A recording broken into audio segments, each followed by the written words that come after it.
Good morning, everyone. Good morning, good morning, good morning. It has been a while, and oh, how I have missed everyone.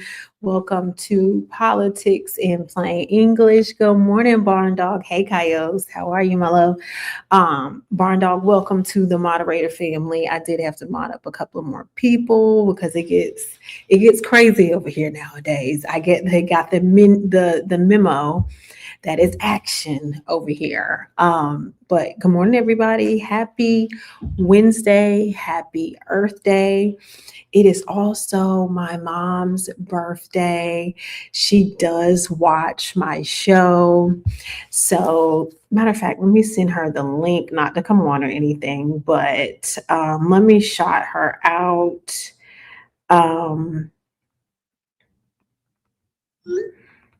Let me shout her out really quick. Good morning, Boo. How are you? Good morning, good morning. So happy birthday to my mother. May you see many more. Thank you for being just great. You are most welcome. Everybody show my mom some birthday love in the chat. Tell her happy birthday. Thank you for being the great mother, the teacher, the leader, the comforter, the caregiver, the beans, as my son calls her, that you have been, the matriarch of our family. We appreciate you. We validate you.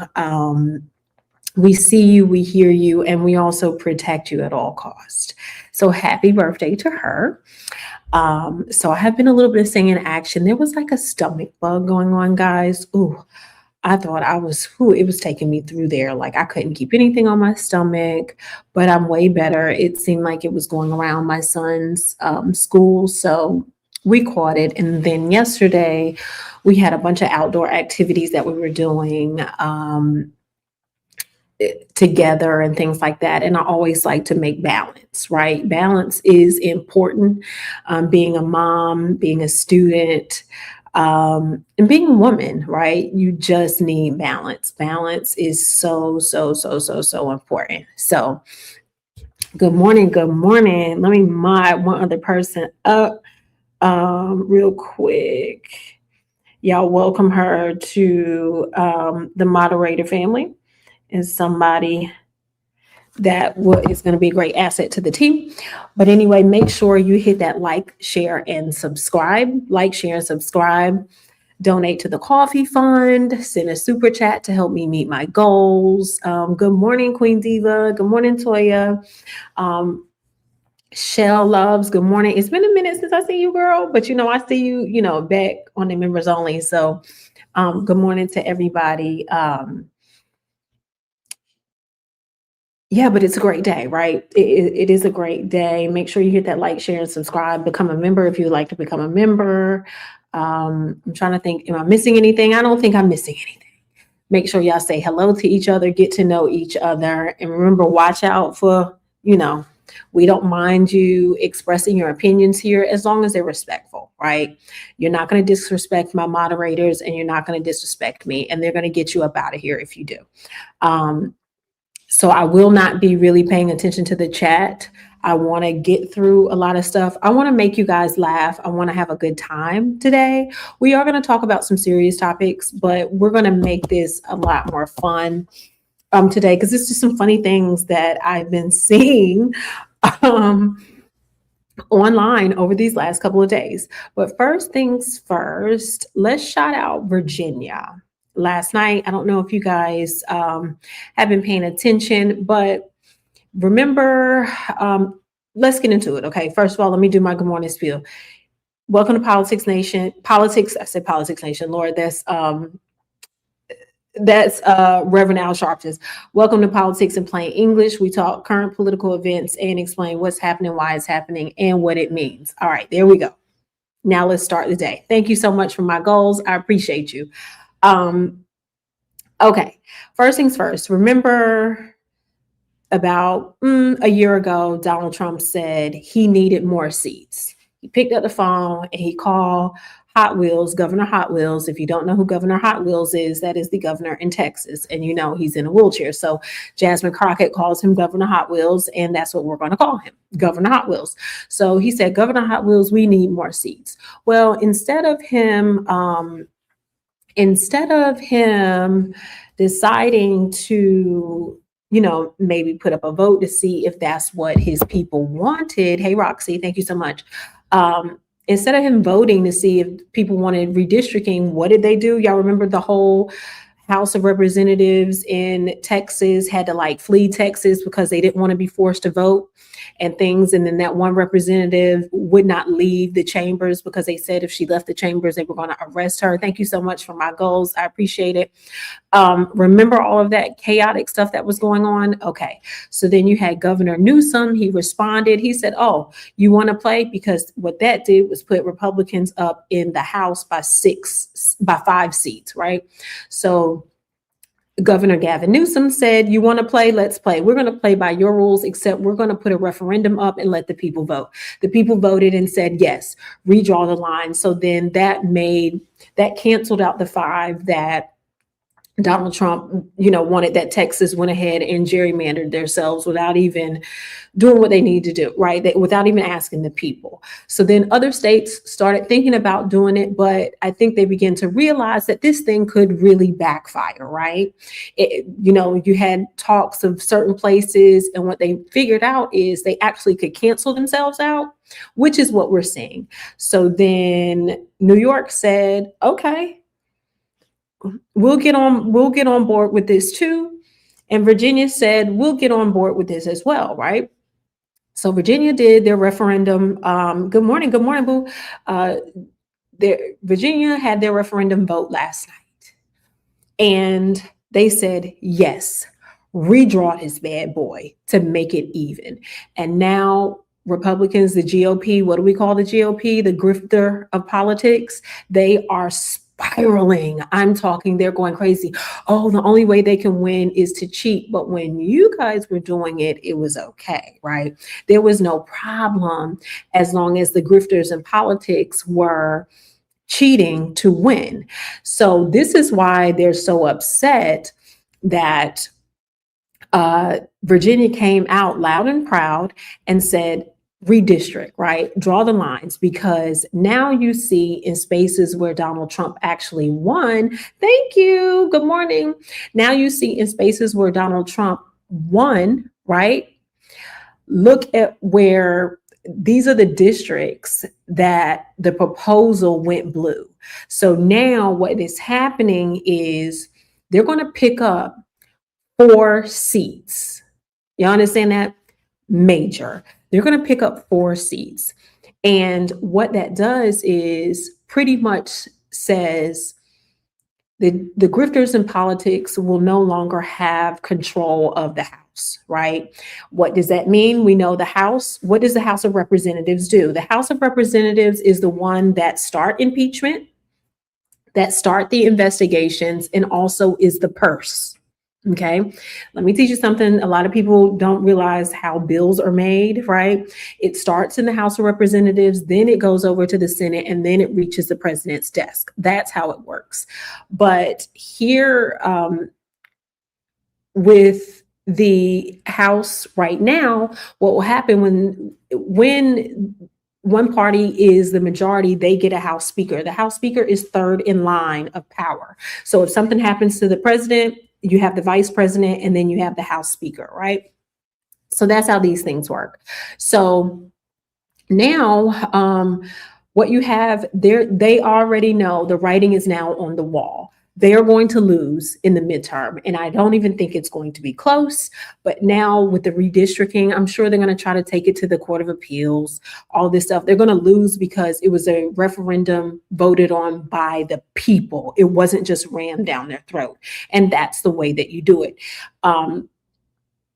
Virginia is more of a blue state than it is a red state, because people have to understand land does not vote. It's people that vote. So yes, you have these counties that look red, but you have to look at the population of the people. So Fairfax County was really the ones that won this, because pushed it over the edge, because that they are heavily populated, because most of those people typically work in DC. It is really close to DC. So they were in Fairfax County was the one, and then like Hampton, where HBCUs reside, things of that nature, heavily populated with people. So of course, you will start to see where the educated population are more liberals. It just is what it is, right? They're more progressive. So this is what we're looking at. Kudos to Virginia for getting out there and doing what they need to do. And what this is also going to translate into, this is the potential, this is what we're looking at right now for midterms. This is what we're looking at, okay? This is what we're looking at as of just a few days ago, I think 11 days ago. This is what we're looking at. We are looking at a 4-seat toss-up where you see Texas, which Tellerico is down there. You see Illinois is up. No, what is that? Yeah, Michigan is up there. Then you also see where the red states: South Carolina, Florida, Tennessee, Louisiana, Mississippi, Alabama. Those are the red states. And then you see the blue states. Now the toss-ups, then you see the light blue. North Carolina and Georgia are light blue. We know Roy Cooper is up. We know John Ossoff is in there, which I'm pretty much can guarantee they're going to win. We know Roy Cooper is going to win because Roy Cooper has name recognition from everybody in North Carolina. We love Roy Cooper. It's easy work because it's a dead heat now. So, and he got into the race late. So it's pretty much, we already know how that is going to pan out there.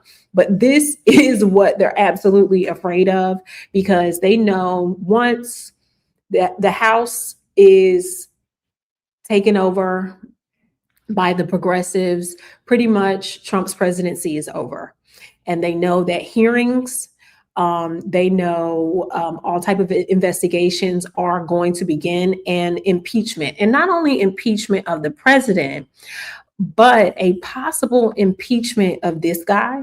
And if you guys are wondering who this guy is, Pakistan released a sketch of JD Vance pants here, of his facial expressions during closed door negotiations. But they can impeach this guy right here. Good morning, Sean. How you doing, boo? They can impeach this guy right here. I think this sketch is hilarious, okay? Because, yeah. Y'all can't tell me that he don't be in his wife's clothes.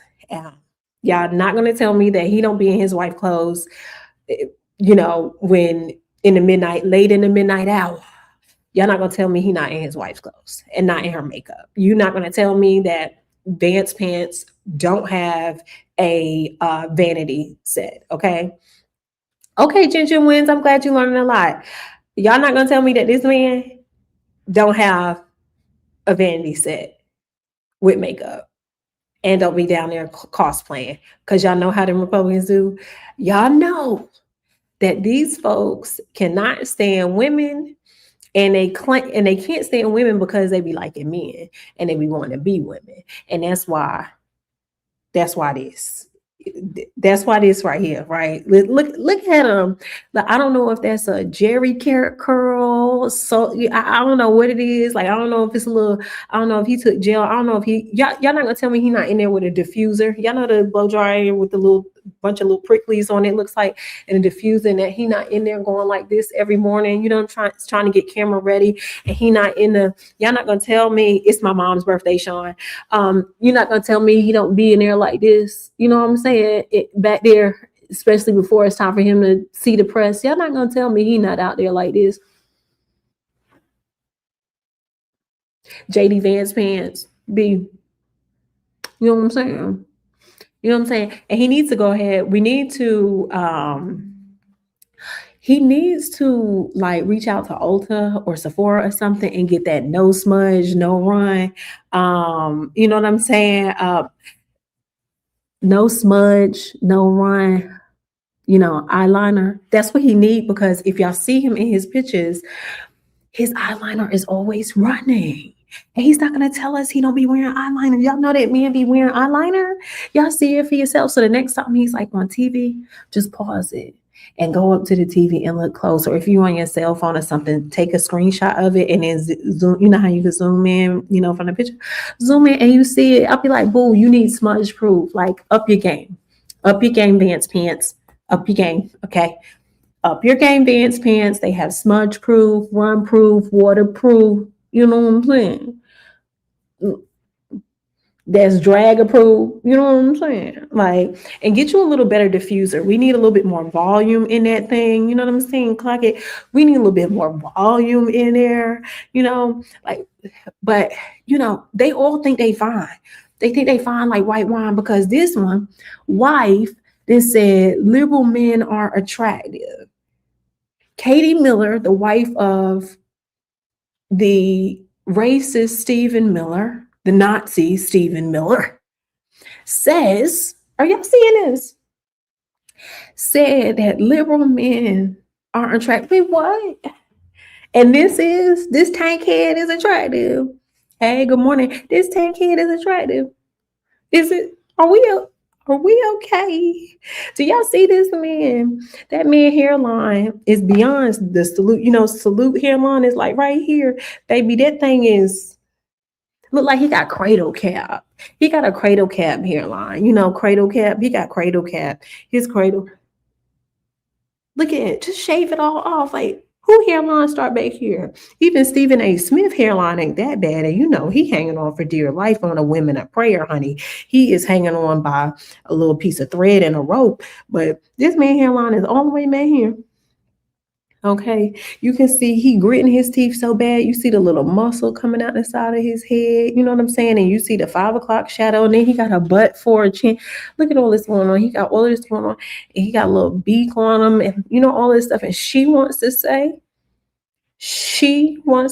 that liberal men aren't attractive. Baby, they eating her up on Twitter. They eating her up. I mean, eating her up, rightfully so, because what about this is cute? Please, somebody tell me, how about this? I challenge y'all right now in the chat. Say one nice thing about this picture. Say one nice thing. I'll wait. Say one attractive thing about this picture. I will wait, because we have plenty attractive liberal men. But for her to come out of her bad built body self, because she another bad built body woman self, and talk about liberal men aren't attractive. Well, what is this? Because the last time I checked, President Barack Obama is a fine black man. Yeah, he is. So I don't know what's going on here. Okay. They love to talk crazy. It'd be like the audacity for me. It is the audacity. Okay. What are we doing? And meanwhile, let's not forget about the Epstein files. I got to throw that in there. There's a cover up going on. Okay. We got to keep the Epstein files alive, and we got to keep talking about it, right? They're showing these, he does look like Voldemort off of Harry Potter. Oh my gosh, he does. And I'm a Harry Potter fan, okay? I love Harry Potter. He looks like Voldemort. Shout out to Harry Potter and J.K. Rowling's. But the Courier has done a very, very good investigative reporting on these entities that are spending millions and millions of dollars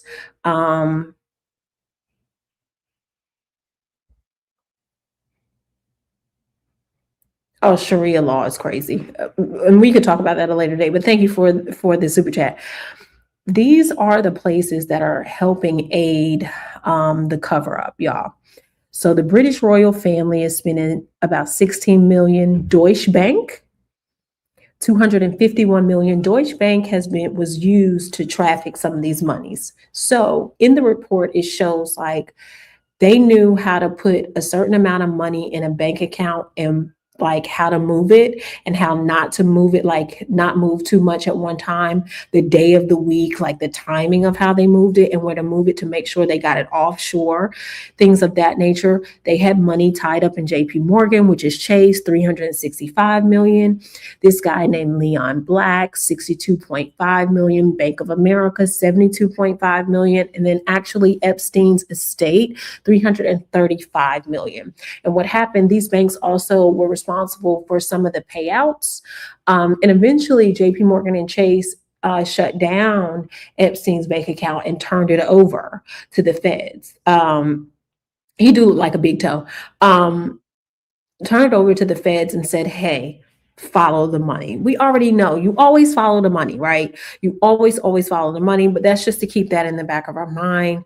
Hey, this is what's going on here. And y'all know I like to touch on things until we build up to some of the deep dive in the conversations, right? While we're talking about money, the Southern Poverty Law Center was charged with defrauding donors.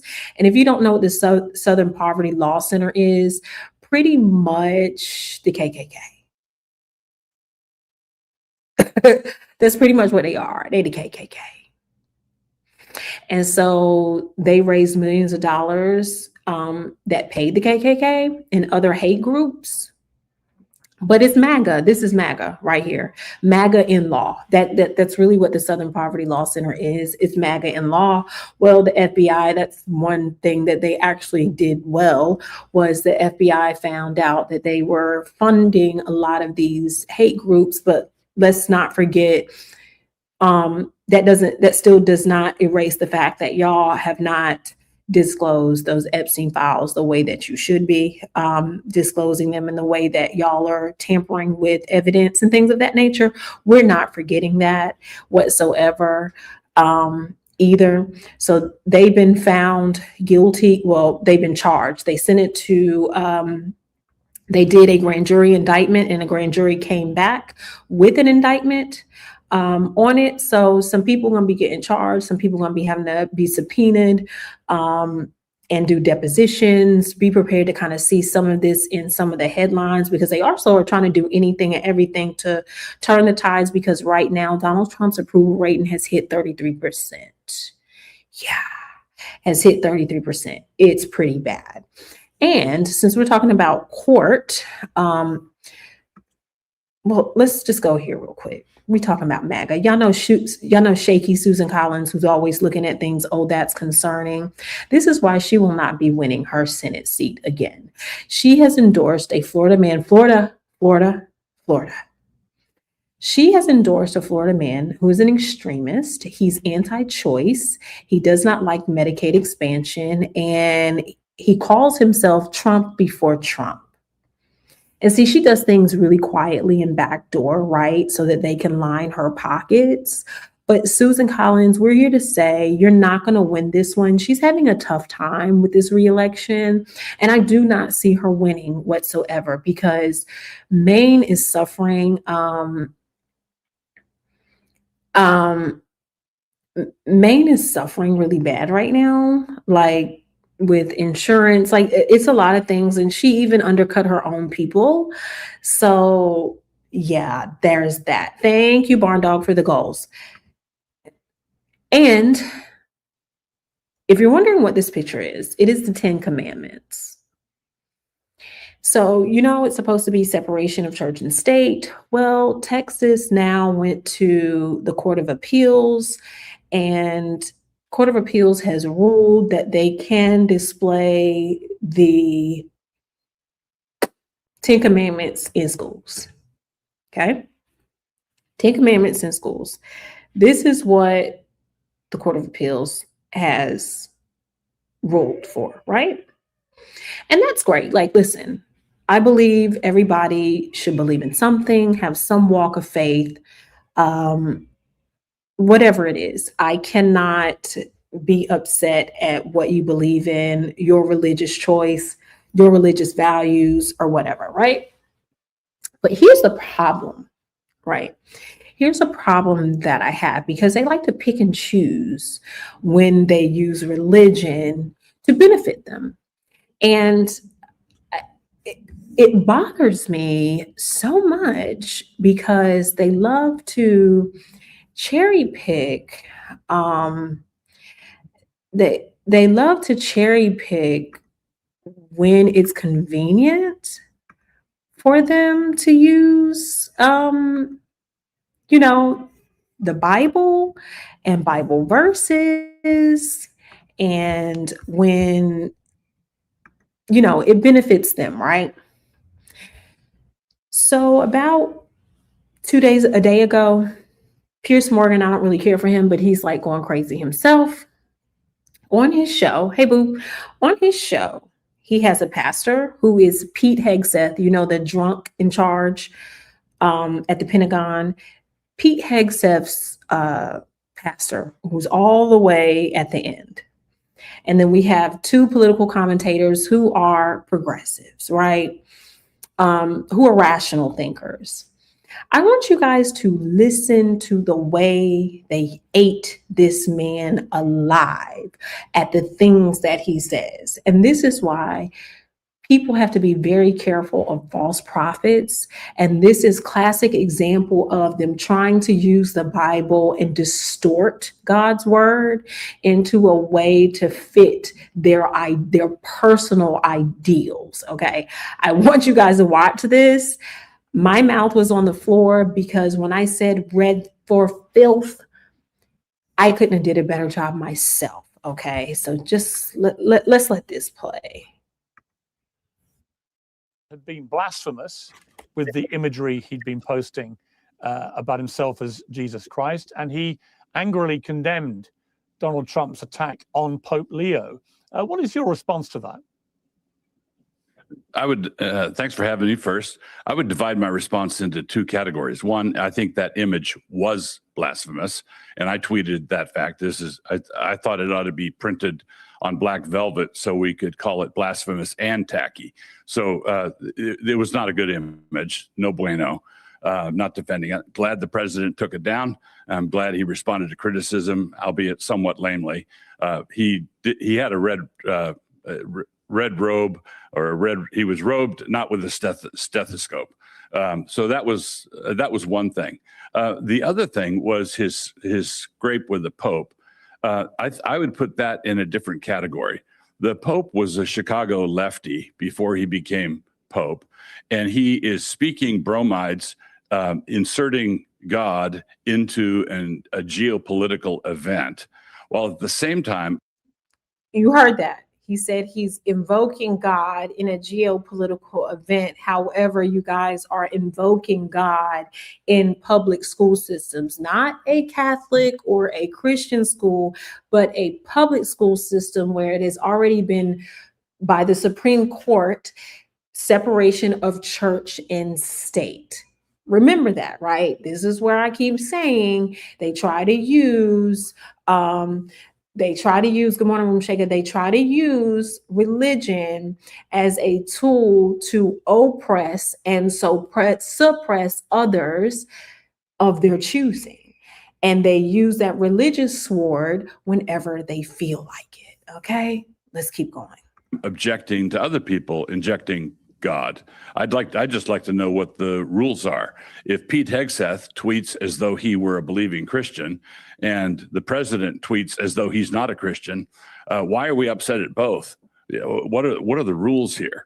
And secondly, if Hegseth is a particular kind of Christian and he is speaking that way, he's speaking from his conviction with regard to the war. And mind you, Pete Hegseth was not quoting from the Bible.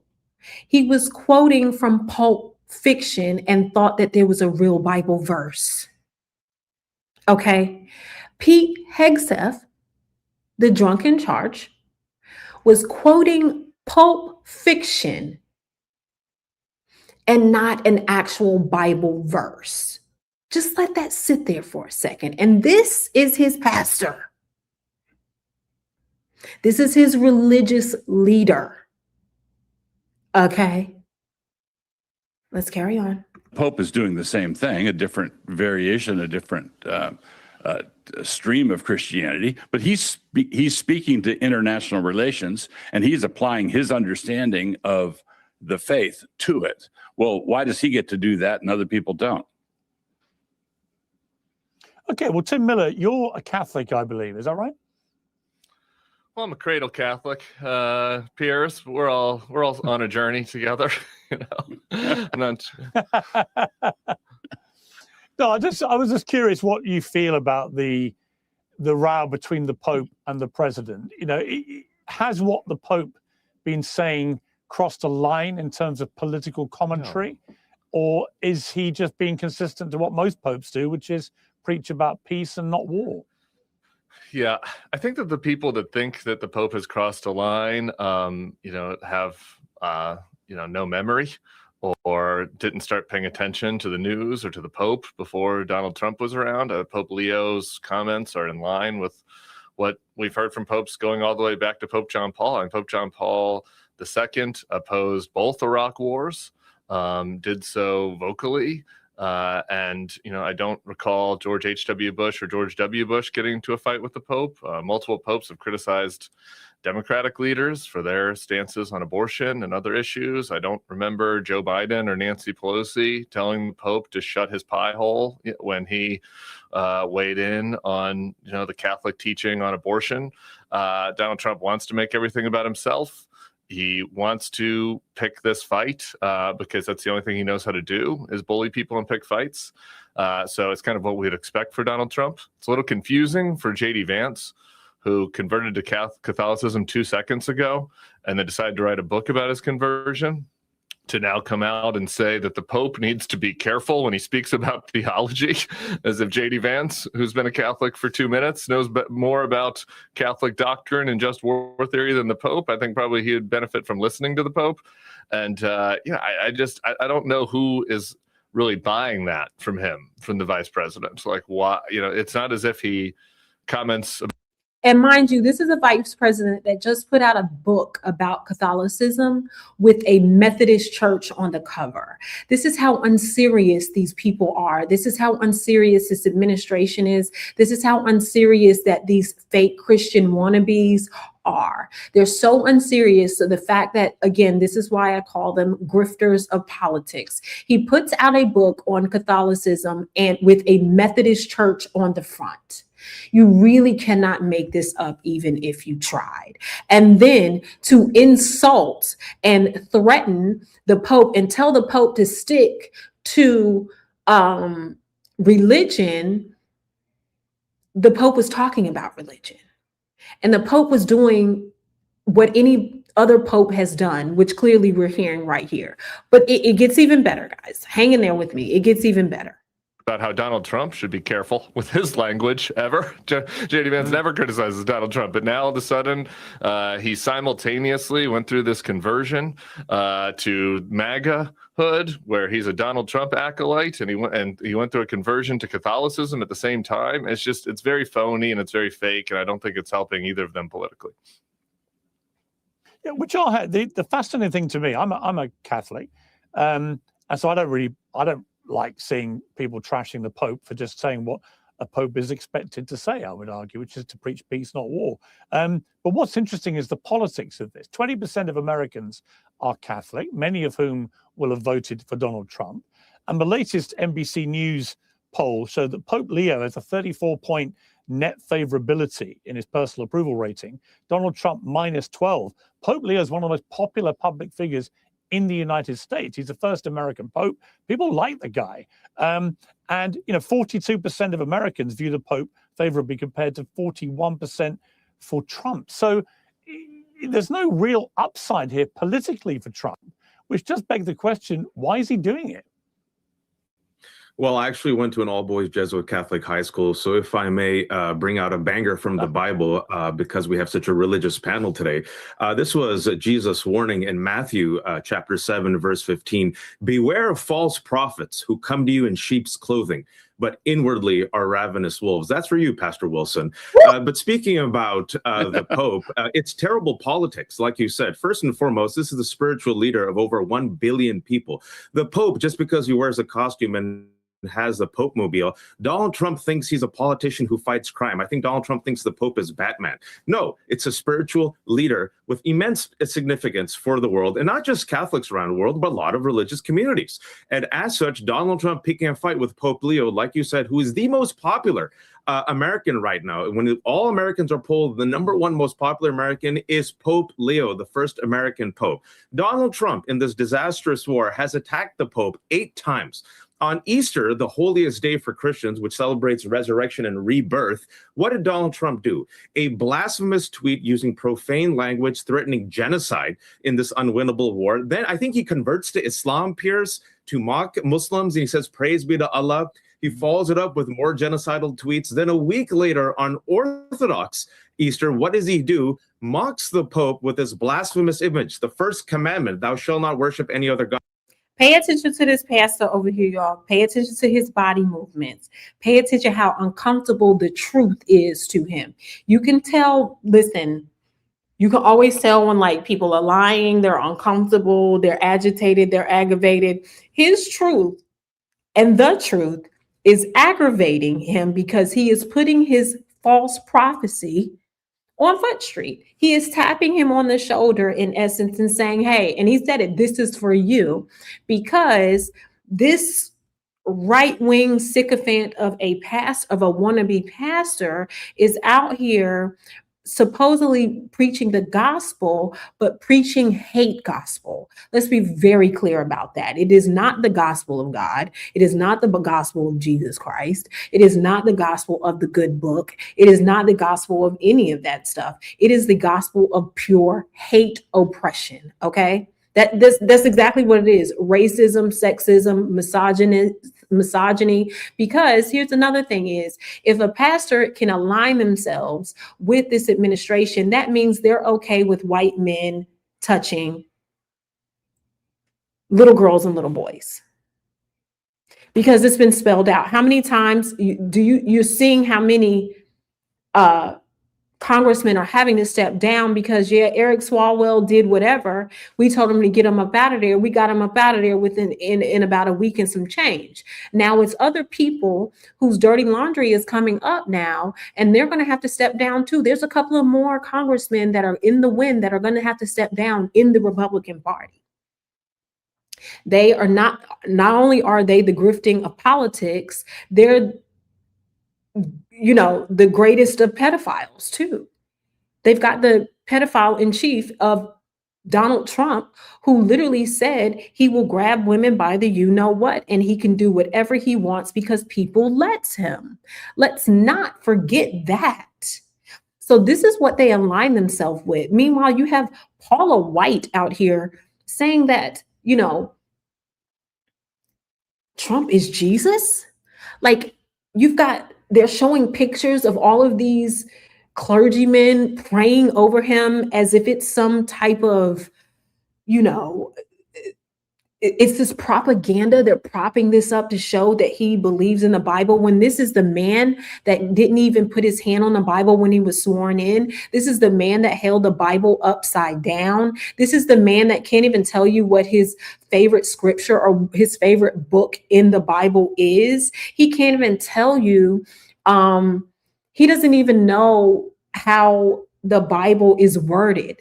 Again, we'll go back to 2 Corinthians instead of 2 Corinthians. Let's not forget about that. But let's carry on, because he's dragging him. Okay.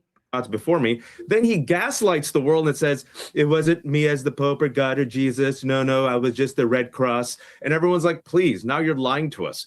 But the Pope, meanwhile, is doing what the Pope always does. The Pope is preaching the word of God, trying his best to live the life of Jesus. Jesus, who, by the way, healed the sick and the blind, didn't charge copay, who divided fish and loaves, gave it to people, didn't tell them to pull themselves up from the bootstrap. And Donald Trump has picked this fight with the Pope and says he needs to do more to fight crime. It's terrible politics. It's also blasphemous. It is also terrible with his base. You've seen Alex Jones now invoke the 25th Amendment, Candace Owens, Marjorie Taylor Greene. You've seen videos now of MAGA saying, you know what, this is a step too far. It's just unnecessary vulgarity. Which I can't believe. And we're going to talk about this step too far thing. It's a step too far because now they're looking for a new home. So let's not be blinded by that either. We know that they're trying to rebrand themselves because now that they've ushered him in, it's not working out well for their future. Because Donald Trump, here's the problem with the grifters in politics. Donald Trump is not going to be here forever. Like, he looks like he's going to croak over any day now anyway, but he's not going to be here forever. And nor is MAGA. MAGA is shrinking more and more and more and more and more because they brainwash folks to think that everybody else is the enemy. Everybody else is living off the government. They shrunk all, they did a really good job at messaging in that way. But these folks are looking for a new home. Now it's a bridge too far, like it's been a bridge too far. It wasn't a bridge too far when he depicted, Barack Obama and Michelle Obama as apes. It wasn't too far when he said, grab the women by the what. It wasn't too far that, he called his own daughter a hot piece of ass. It wasn't too far that, he's got all these lawsuits and racial discrimination lawsuits that he lost. His father, the apple doesn't fall too far from the tree. It wasn't too far that we know he's a liar. It wasn't too far that this man even lied about his weight. He says he's 200 pounds. Y'all look at him and y'all can tell he's more than 200 pounds with that big old pot belly. Okay, listen, it wasn't too far that he doesn't even know foreign policy, that he's never been a servant. Being in government is being of service. But now this is too far? Okay, I digress, but let's carry on. On top of an unpopular war, I want to remind y'all, he promised his base no more forever wars. What does he do? Lead us in this unwinnable war. Oil prices are up, gas prices are up, fertilizer prices are up, and now we're in food shortages. He promised to release the Epstein files, is doing a cover-up. He said he'll bring down inflation. Now we're going to get worse inflation. And to top it all off, Pierce, he is now attacking, like you said, the most popular not political, but the most popular individual in America, Pope Leo, who is the spiritual leader of 1 billion Catholics. On top of that, he has a war in Iran. He's surrounded by all these cosplay crusaders like Pete Hegseth insulting Muslims. And if I can, to the pastor real quick. Well, Pete Hegseth is not the Pope. Pete Hegseth is the Secretary of Defense in the United States of America. Pete Hegseth should read the Constitution. We have a separation of church and state. Also, Pastor, I know Pete Hegseth is your star pupil. Pete Hegseth, maybe he should read the Bible and not watch Pulp Fiction, because Pete Hegseth embarrassed himself and just quoted Samuel L. Jackson from Ezekiel 25:17. So maybe when you get invited to the Pentagon, sit with Pete Hegseth, have him read the Bible and read the Constitution, and maybe he could just tattoo Ezekiel on his arm this time. That's your failure, sir, as his teacher. Yeah, nice try. Well, Pastor Doug, your response to that? Yeah, there are a multitude of things to respond to there. First, to say that the Pope is simply talking about peace and love and all the things that a spiritual leader has to say.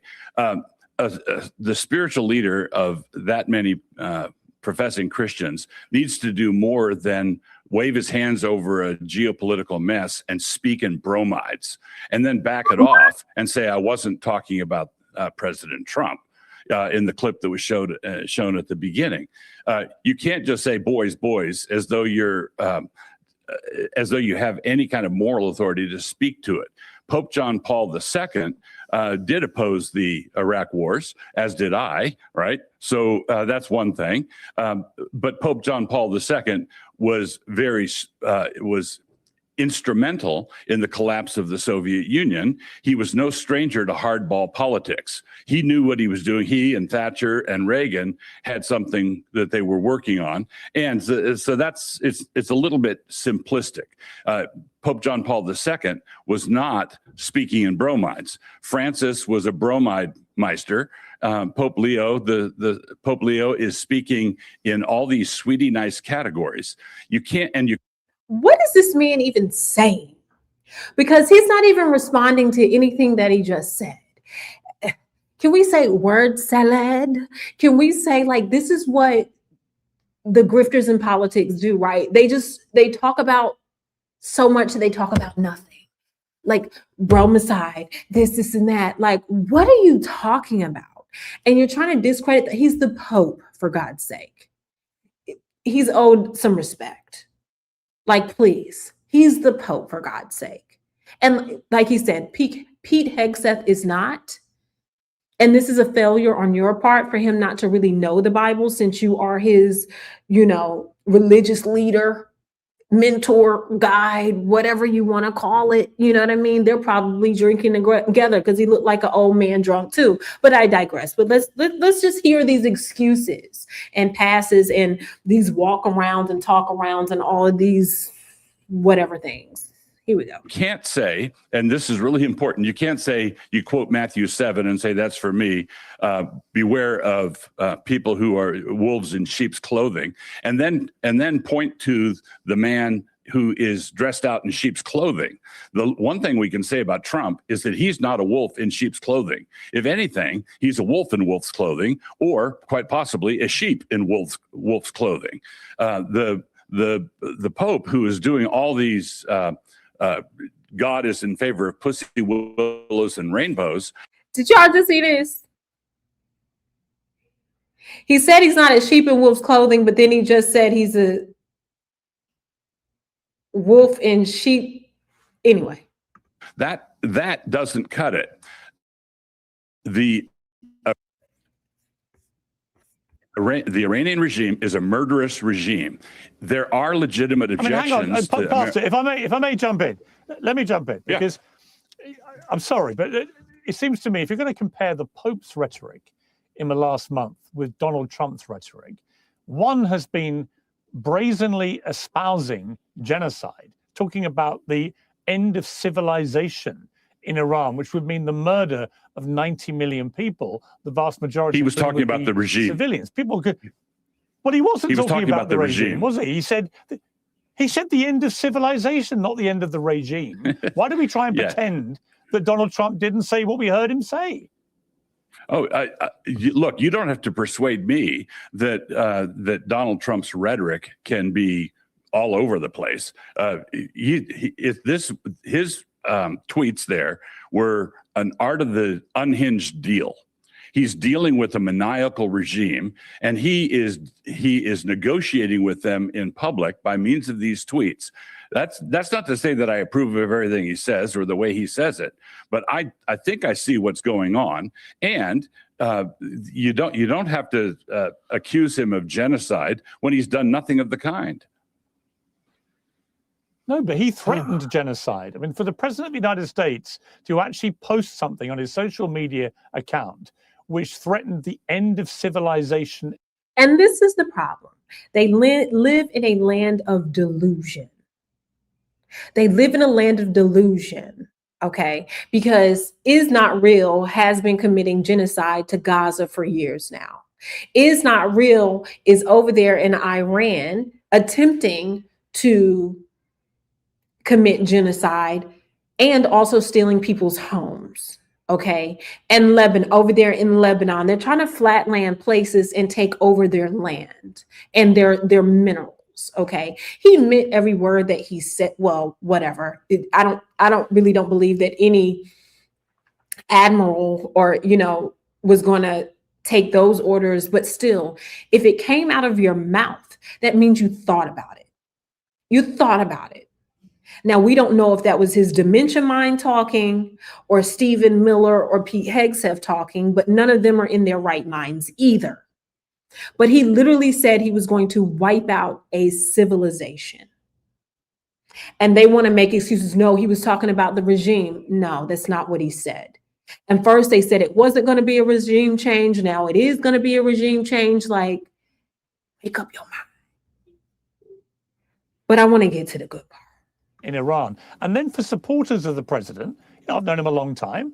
I get on very well with Donald Trump.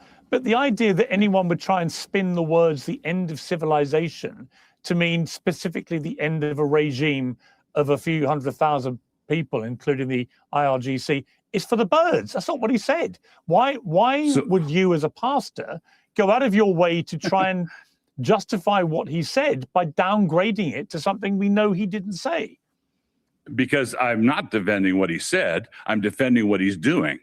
Why the ceasefire? If he's all about genocidal, was there a ceasefire? Raise your hand if there was a ceasefire. So isn't saying something, doing something, isn't saying something in action? Didn't he put us in a choice war that is doing something? So yes, you are defending who he is. They love to conflate the two. No, you're defending him. destruction of Iran. Why the ceasefire? Why did he say? Why did he hold off right before bombing the infrastructure? I look at what he's doing, not what he's saying. I think the problem. All right, the problem I have with what he's doing is that there's a lot of very confident stuff coming out of Donald Trump at the moment about the war's over. The Iranians have agreed to everything. They're going to give up all their enriched uranium. We've won. We've destroyed them. They're powerless, blah, blah, blah, blah, blah. The trouble is the Iranians didn't get the same memo and don't appear to have agreed to any of this. In fact, I'm attacking a man who wrote that American. Okay. I want you. Look, if you want to teach like this kind of fake Christianity, that's fine. You can do that. You know, if you want. No, I've not read your book. I'm very happy to have not read your book. But if you want to do this kind of vice signaling Christianity, where we're going to do Christian vices, on what it's about. Well, I don't. I've seen enough of your material on social media that it doesn't really require anymore. I mean, it doesn't. It's not like there's a ton of deep thought that's going behind it that requires further study. As the show started out, I thought we were supposed to refrain from attacking religious leaders. You attacked the Pope. Well, I have no problem. Listen, real quick, Pastor. I have no problem attacking wolves in sheep's clothing. I have no problem attacking a man who wrote that American slavery was mutually harmonious between the slave master and the slave. That's you. I have no problem attacking a man who proudly says he wants to do away with the 19th Amendment, which gave women the right to vote. I have no problem attacking a man like yourself who sits here incoherently supporting an incoherent, unwinnable, illegal war in Iran. I have no problem attacking you, a man who is the religious leader of Pete Hegseth, a man who's a cosplay crusader, who's leading some type of crusade, probably you put him on, as a Secretary of Defense, getting Americans and innocent civilians killed. I wish you would be a better Christian. I wish you would open up the Bible. I wish you would meet the Jesus that I met when I went to an all-boys Jesuit Catholic high school. The Jesus that took care of the sick, that took care of the poor, that welcomed the immigrant, that welcomed the marginalized, that helped them. But instead, you've used Jesus as a mascot for, I don't know, your white Christian supremacy, your cruelty, your misogyny. And I'm so glad that people are finally waking up to your cruelty and to the idiocy of your star disciple, Pete Hegseth, who keeps messing up and literally does not read the Bible and quotes Pulp Fiction. Just sit with them. Maybe both of you could read the Constitution, read the Bible, and just take a break, Pastor. And that's the look of, you done fucked around and found out. He has fucked around and found out. This is what happens when you try to have a debate with educated people who operate in the truth, people who operate in actual reality. Okay. This is what happens when fact meets fiction, ladies and gentlemen. The way he just walked him down and called him out for every despicable thing that he is. This, ladies and gentlemen, is the face of, I just fucked around and found out. Okay. Y'all can go back to Piers Morgan and see more of that interaction. It was great. It was chef's kiss, right? And since we're on the theme of fuck around and find out, right? Since we're on that theme, you know,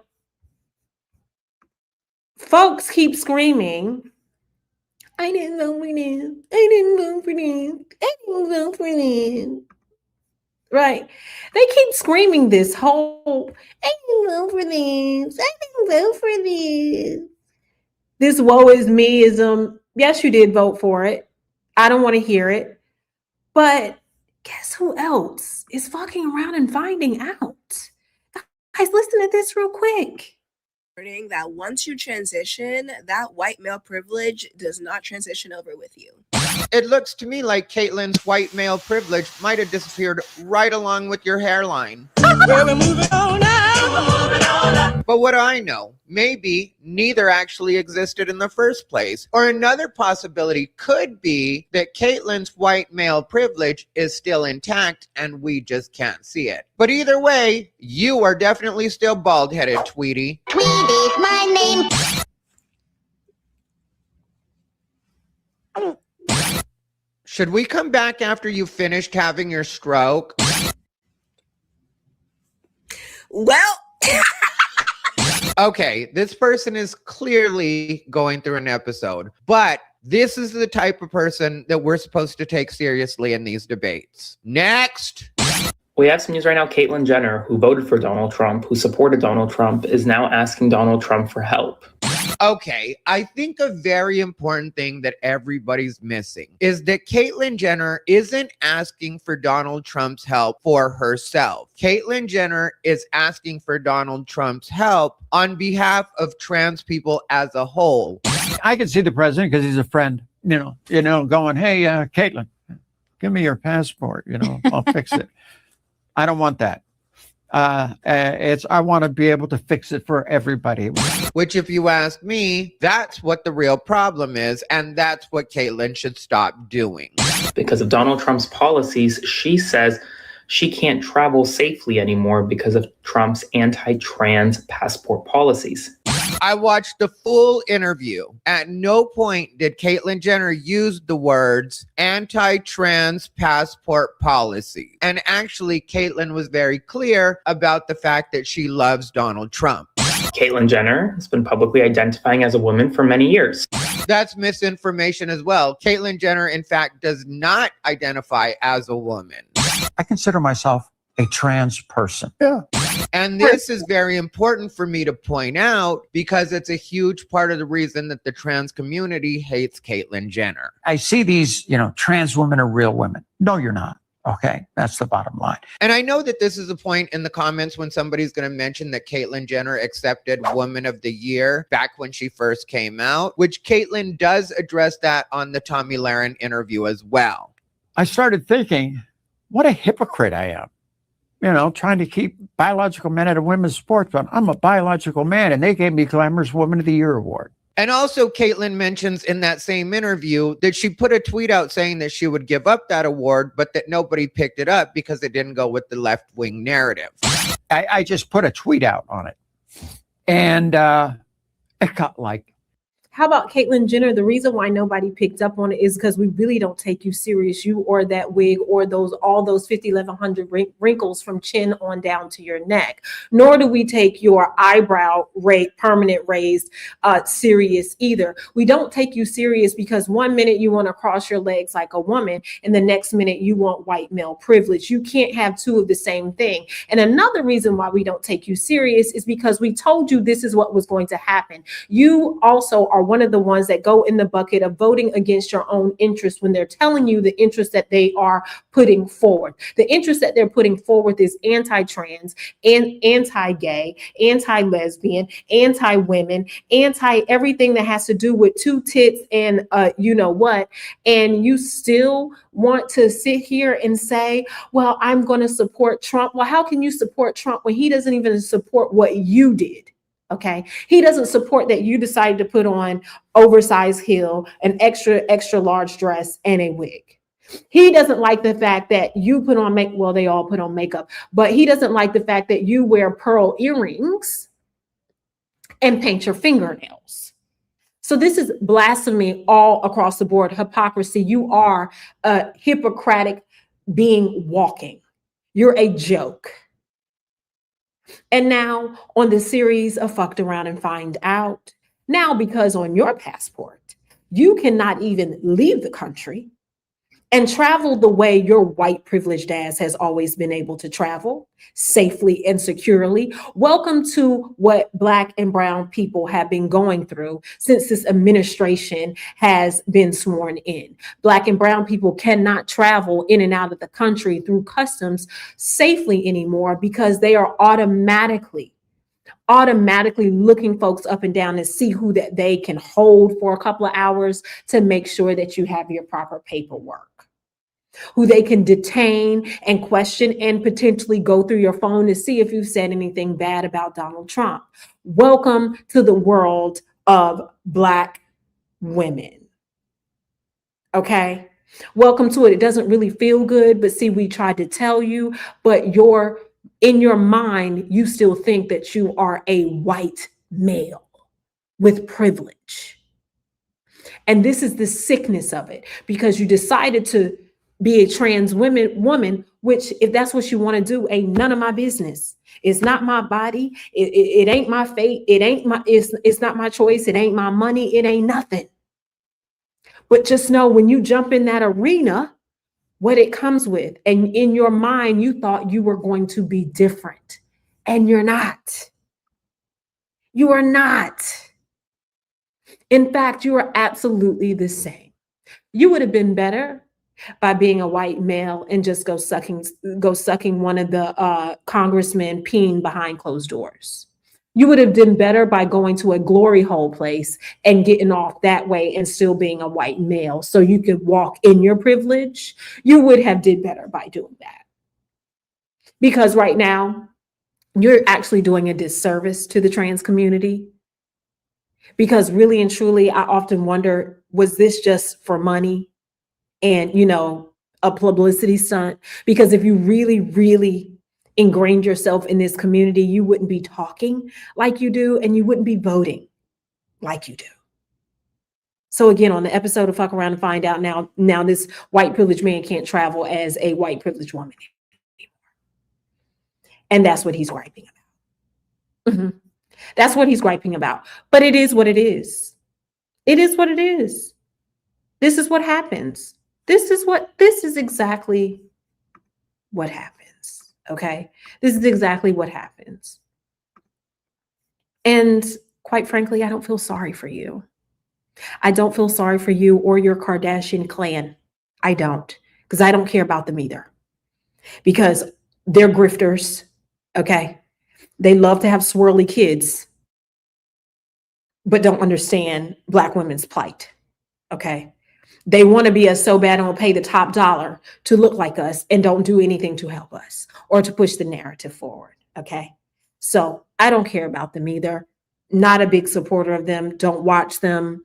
Don't even subscribe to them. Okay. Because they are grifters of our culture. They love our culture. They want to be our color, but they don't want to live the realities that we live and face every day. But that's a whole nother dialogue for another day, baby. We could go on and on about that topic right there. And again, I keep telling you guys, these folks are looking for a new home, right? Because before you know it, Caitlyn Jenner is going to come out and be like, oh, I voted wrong. We're just going to wait on that, right? That's coming up soon. We can all predict it because all it takes is one policy they don't agree with. And then it's another policy that comes after that. And then it's like, oh, I can't take it anymore. Ask Candace Owens. Ask Marjorie Taylor Greene. Ask them folks. Marjorie Taylor Greene is looking for a new home right now. Okay. And Ilman Umar, I can't take you serious. Out of Minnesota, the reason why I can't take you serious, you're talking about we should welcome in Marjorie Taylor Greene. But when you're the same person that demonized Kamala Harris for reaching across the aisle, though. So I don't want to hear you either. And see, I keep my eye on people like that who sound good, who act like they want to advocate so much, but then, oh, we should welcome them in. Oh, we should welcome them in, should we? But this is the very woman that said that you guys were eating dogs. That was sitting next to a man that said you married your brother. So I'm not taking you too serious either. Because again, you helped usher in when you were so anti-Kamala and didn't want to go out there and stomp for her because of the greater good, the greater cause. And now all of a sudden we're supposed to open up the doors to the cookout. We're supposed to take the chains off the thing and let you in because all of a sudden you've seen the light. Go see the light somewhere else, sis. Go see the light somewhere else because we don't give a damn. We don't care. Just like good old Tucker Carlson here. Just watch this. To everyone, do you know who just lost one of his biggest supporters over the ongoing war in Iran? Far-right commentator Tucker Carlson says he regrets ever helping to put you-know-who in the White House. Take a look. You and I and everyone else who supported him, you wrote speeches for him, I campaigned for him. I mean, we're implicated in this for sure. Yes. It's not enough to say, well, I changed my mind. Or like, oh, this is bad, I'm out. It's like in very small ways, but in real ways, you and me and millions of people like us are the reason this is happening right now. Yes. So I do think it's like a moment to wrestle with our own consciences. We'll be tormented by it for a long time. I will be. And I want to say I'm sorry for misleading people. It was not intentional. Oh, please. Oh, please. Oh, please. You know why I'm not buying into this? Do you know why I'm not buying into this Tucker Carlson BS right here? I'm not buying into it because if the opportunity presented itself again, he would vote the same way. He would absolutely vote the same way. Because everything that Project 2025 stood for, they are doing right now. So what is it that, a light bulb went off? No, what happens is I keep telling you guys, racism is expensive. Racism is expensive. And now they're starting to see you're no longer popular. Tucker Carlson is out of a job for Fox News. So now he has had to join the likes of Don Lemon, Joy Reid, Tiffany Cross, all these other prolific journalists, right, into creating their own spaces. And realizing you don't have the backing of Fox News, but also realizing how crazy that you actually sounded. But I will say this again and continue to say this again. A zebra stripes does not change. Tucker Carlson, I don't believe you. I do not believe you because the policies were written out in black and white. They were written in black and white, and your racism is what got in the way of understanding that this was going to happen. But see, they were okay with voting with said policies as long as it didn't touch them, right? But see, the way these things work is when he decides to bomb a place or decides to invoke all of these tariffs, right? It's not just tariffs on the products that Black and brown people buy. It's on tariffs on everything. So then it affects everybody, right? When he decides when he decides to manipulate the market and do all of these wild things and be the grifter that he is, and he doesn't realize, oh, they're really making my health insurance premium go up too. You understand? They thought, oh, this is okay because it's never going to be me. And again, on today's edition of Fucking Around and Finding Out, Tucker Carlson has found out. It is too expensive to be racist. It is so expensive to be racist to the fact that my premiums are high because Tucker Carlson is not a part of the elite 1%. He's not. He may have money, but he's not the 1%. So anybody that's not the 1%, guess what? You are feeling the wrath of taxes. You're feeling the wrath of everything going up. Because the Republicans raise taxes on 95% of Americans and cut taxes for the 5%. And we know that Tucker Carlson is not a part of this 5%. We know this. We know that his children, insurance coverage for his kids, the premiums have went up. What we also know is that the debt has been blown up. Oh my gosh. What are we up to, like $36 trillion now? But this is supposed to be everything that the GOP is against. They are against adding to the debt. They are against overspending. They want physical responsibility. Physical, FISCAL, fiscal responsibility. And this is the administration of none of that. It is the grifter in politics. And he has now found out that he can no longer benefit off of being on Trump's side. So now I've had it come to Jesus because this man said he was going to commit genocide. This man is bombing a girls' school that killed all of the girls and women that were there. My gas prices are through the roof because the national average now is still at $4.03.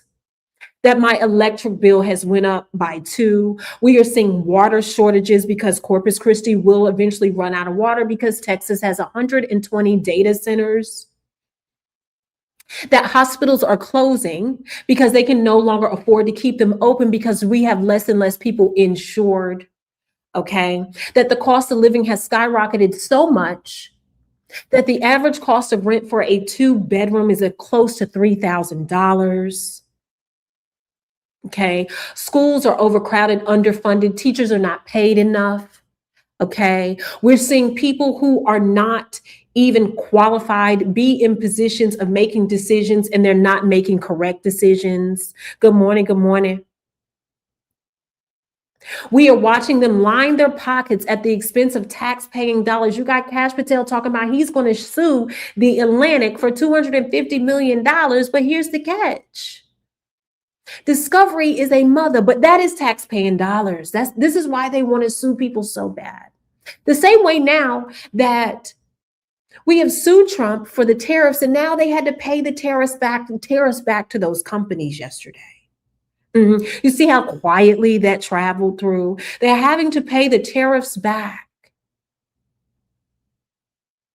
You got Elon Musk up there suing because he wants to have the right to be racist. He wants to have the right to say racist things and make racist decisions, right? But yet y'all keep buying Teslas. This is why I said, be careful. I get it. It's an electric car. But I wouldn't give his company no more money. Okay. Tucker Carlson is finding out in real time, this ain't it and this ain't that. But yet he wants to say, oh, I'm tormented by this. Well, what do you want us to do about it? Take it to the Lord in prayer because we can't help you. We told you what was going to happen. But again, your racist eyeballs, your racist lens could not let you see beyond your nose. And now, because that 92% said we ain't going no more, we're done with it, because we have decided to go inwardly to our own community and find ways to be happy and still thrive. Now you have fucked around and found out, and you're begging for our help. No, y'all go get people to vote. No, y'all go rally and be in the street, okay? No, y'all go and knock on doors and get people rallied up because we don't have the energy anymore. And see, they love our labor, but they hate our leadership. And it disgusts me that that is the fact. But that's always been since slavery time. They loved our labor, but we could never lead our own people the way that we wanted to. And for them to even go and say, MAGA, that is, they love to always say, why don't y'all make y'all own this and da-da-da. Every time we've created a space for us to thrive. Okay, every time we've built cities for us to thrive, you have burned it down to the ground.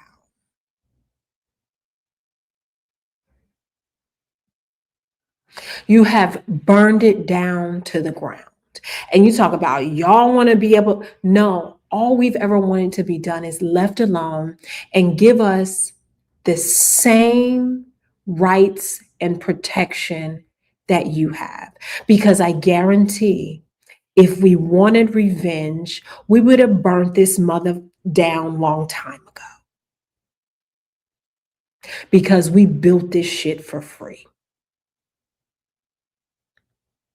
So again, all y'all talking about we're remorseful. No, sit in it. Rest in it, lay in it, take it to the Lord in prayer, go to the altar, lay there, sleep there, go get hands laid on you, go get oil, go into the confessional, write it in a journal, whatever suits your fancy. But we don't want to hear it because we tried to tell you in real time that destruction and disruption does not know a color or a gender. It's going to disrupt and destruct everything. This is indeed what you voted for, but you never thought it was going to touch you. And that's why they're so upset. So let's not be confused here. Let's not, act like, oh, no, you're not invited to the cookout. No, you can't come do the electric slide with us. No, you can't come learn how to braid hair. No, you can't come and sit and play basketball with us. No, you cannot. Our invite list, our adding to the list is closed.